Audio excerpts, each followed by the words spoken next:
Hello friends, welcome to Malathi kitchen. இப்போ என்ன பண்ணுறேன் பார்க்கலாங்க. மாடித்தோட்டத்துல பூ பறிச்சிட்டு வந்தோம். அது நிறைய இருக்குது. தினைக்குமே பறிக்கிறது நிறையா. எப்போயுமே கஸ்தூரி பூ நிறைய வரும். சாமிக்கும் போடுவேன். இது மாதிரி பவுலில் போட்டுட்டு நான் இது மாதிரி தாமரை பவுல் வாங்கியிருந்தேன். அதிலே தண்ணி ஊற்றி பூ போடலான்ட்டு.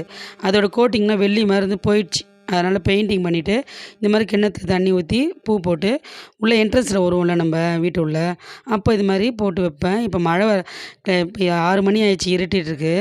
அதனால் வெளிச்சம் கம்மியாக இருக்குது. வெளியில் இது மாதிரி வச்சுருவேன். உள்ளே வரும்போதே அழகாக இருக்கும் அந்த பூவை பார்க்கும்போது. பவுலில் போட்டு வைக்கும்போது வீட்டில் லக்ஷ்மி கலாசம் நடைஞ்சிருக்குங்க. அது மாதிரி போட்டு வச்சா அழகாக இருக்கும். மிச்சம் இருக்க பூலாம் இப்போ 2 நாளாக அப்படியே இருக்குது. பூலாம் முந்தானத்து ஆடி போகிறதுக்கு 1 முழம் சாமி கட்டினேன். கோயிலுக்கு டைம் ஆகிடுச்சு சொல்லிட்டு மிச்சம் கட்டலை. இருக்க பூலாம் இப்போயும் பறிச்சுட்டு வந்த பூவை எல்லாத்தையும் கட்டிட்டேன். இப்போ காலையில் வெள்ளிக்கிழமை கும்பிட்டாச்சு. இப்போ ஈவினிங் இருக்கிற சாமிக்கு, முருகருக்கு, விநாயகருக்கு, மற்ற சாமிக்கெலாம் போட்டுருவேன். பிடிச்சிருந்தா லைக் பண்ணுங்கள், சப்ஸ்கிரைப் பண்ணுங்கள்.